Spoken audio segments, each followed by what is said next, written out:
Tingin mo na, mami. Approve na! Approve na kami, guys. Mami, lipat na kami. Hey guys, it's Benicey. Welcome back to my channel. So, yon mga kumare for today's video.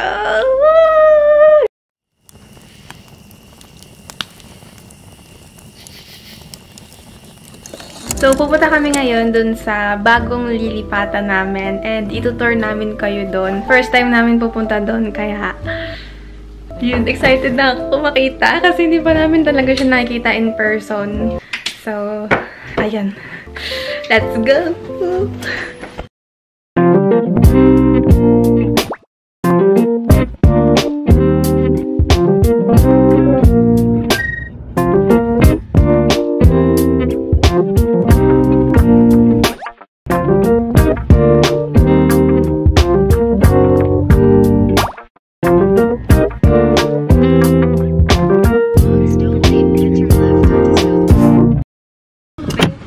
Welcome, you guys. Have a good evening. You too. Nandito na kami.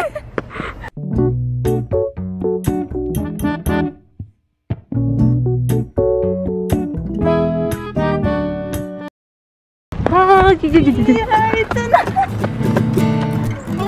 Welcome to our new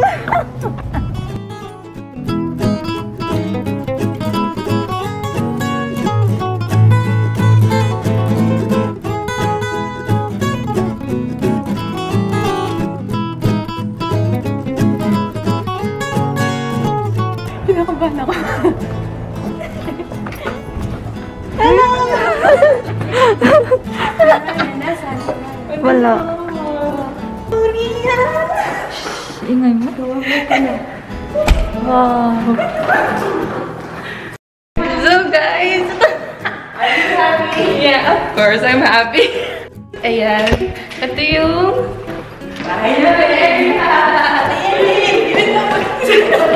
So, pagpasok nyo ng pinto, guys, ayan, si Ria. Nandito yung dining, living area, tapos nandun yung kitchen.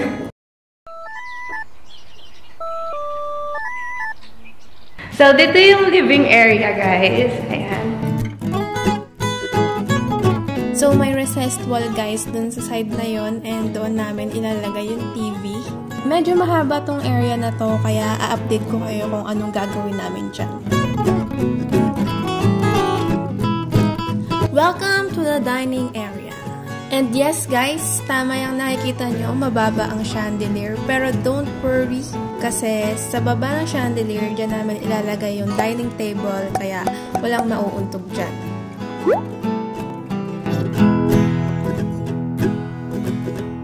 So, dito naman sa tabi ng dining area, guys, merong kitchen, syempre. So, meron ditong counter. Tapos, meron na din silang refrigerator. So, ang maganda dito sa bahay, guys, ay included na ang refrigerator. At sa tabi ng refrigerator, nandyan ang cooking range. At sa tabi ng cooking range, nandyan naman ang sink. Ay, Syrian pala. Yan ang sink.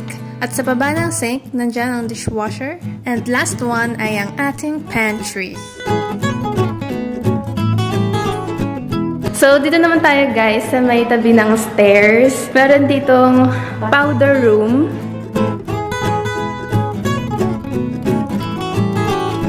Hey! I'm so happy. So, after dito sa powder room, meron dito garage. Yay! Yun yung garage. Yes, wala pa siyang laman, syempre. Yes, my future car will be here. So, after dito sa garage, or ditong storage room. Actually, pwede siyang maging room. Harry Potter. Actually, that's your room. Pwede ito maging studio ko. For vlogging, for editing. So, shoes off muna bago umakyat. Nakit na kami, guys. Hi, guys! Dito po bababa si Sadako. So, pag-akit nyo dito sa hagdan, guys, meron ditong loft. So, pwede siyang family area. So, So, ang luwang niya, guys, pwede kaming maglagay ng mga couch dito, gano'n. Ay! So, ang plano namin dito, guys, etong kalahati, gagawin namin siyang family area, and then, eto, from this wall hanggang doon, gagawin namin siyang room, isa pang room, para kay Brian. Ito yung kwento nun, guys, kasi nagde-decide kami kung sino yung magstay dito sa converted bedroom, kung ako or si Brian, yung isa ko pang kapatid. Kasi sabi ko sa kanya, gusto ko talaga ng bedroom, which is nandun, isa sa mga yon. Isa sa mga yon. Ayan. Ang deal namin, ibibili ko siya ng iPhone, tapos siya yung matutulog dito, and ako yung kukuha ng bedroom. So, ayun, pumayag naman siya, kaya siya yung mag-stay dito sa converted bedroom. So, after nitong open space dito, sa tabi ng stairs, nandito yung mga bedrooms. So, ito yung magiging bedroom ko. Yay! So, ito yung magiging bedroom ko, guys. Pero for the meantime, magsasama muna kami ni Rian dun sa isa pang room hanggat hindi pa nagagawa yung converted bedroom. Tour ko na kayo sa empty bedroom ko.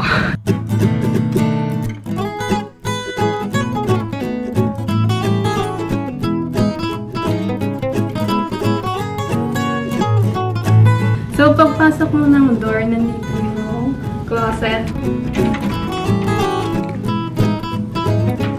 Yes! Ay, saan yung nakakaklas? Ayan, kasya ka dito. Pwede ka rin mag-kwarto dito. Charot. Ito, medyo maliit lang siya, pero sakto lang para sa akin kasi ayoko ng malaking bedroom. Hinihinga na ako. Sobrang excited ko. Ayan. So, ayan. Nandito yung bedroom. Oh my God. So, sa tapat nitong bedroom, magiging bedroom ko, is laundry.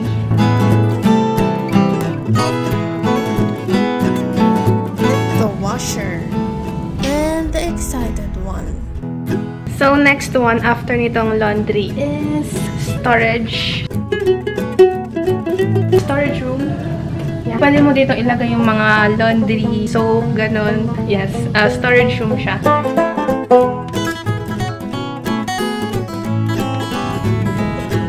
And after naman ay yung kwarto ni Rian.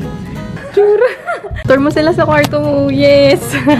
Magkasing laki lang siya dun sa kwarto dito sa kabila.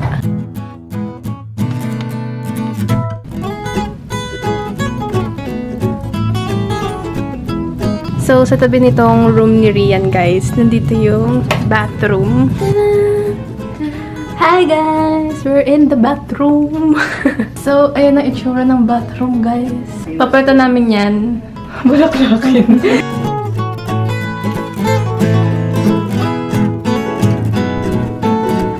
So, ayan yung toilet. Tapos, papalitan namin tong shower curtain. And then, ito ang shower! Para kailangan linisin or palitan siguro to. Then, meron din siyang bathtub. And then, may medicine cabinet din sila. Medicine cabinet na hindi naman medicine yung ilalagay.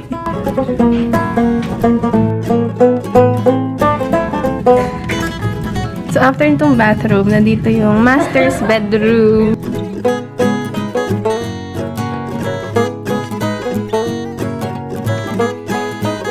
So, pagpasok nyo sa master's bedroom, ayan siya. Ang ganda ng view dun sa bintana, guys. Ang ganda, guys. So, kita yung Red Rock Canyon. So, ang isa pa nga palang maganda dito sa lilipatan namin, guys. Malapit kami dun sa Red Rock Canyon. Yung sinasabi ko sa inyo na favorite place ko dito sa Las Vegas. Malapit kami dun. Ayun, sobrang happy ko kasi pwede akong pumunta dun every morning. So, syempre, since dito yung master's bedroom, meron silang walk-in closet dito. Pwede na rin ito maging kwarto. Yeah.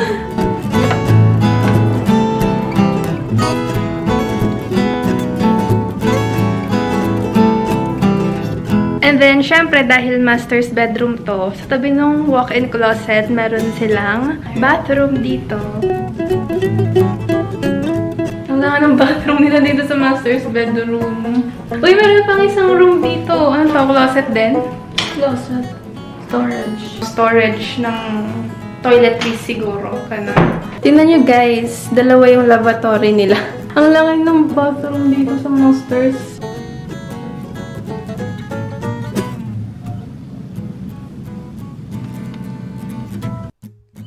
So, So, nakababa na kami guys. Hindi pa namin napapakita sa inyo itong backyard. Nasa tabi siya ng kitchen. So, ayan. Labas na kami. So, ito yung backyard guys. Ayan. Oh my gosh.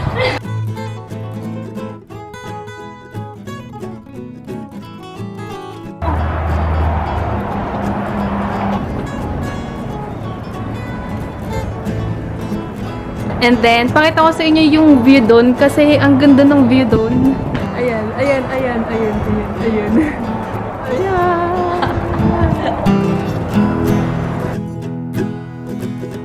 So, pag summer guys, pwede kaming mag-barbecue dito. And may canopy naman siya dito. Kaya magandang tumambay dito pag summer.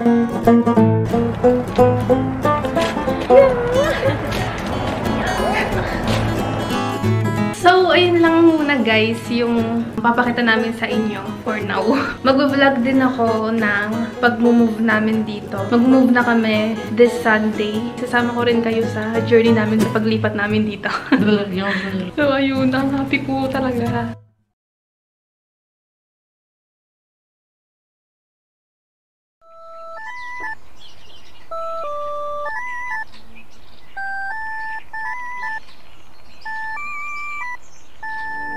So, shoutout po sa Calagos family, Aljon Tolentino, kay Raymond Castillo, and sa Ralistan family, Jose Vinculado, kay Elisa Acera, and kay Brian Acera, watching from Olongapo City. Hello po. Sa daughter ni Zumi Dodong na si Yuri and Yuna. Hello po. And lastly, shoutout kay Regine Garciano. Ayan.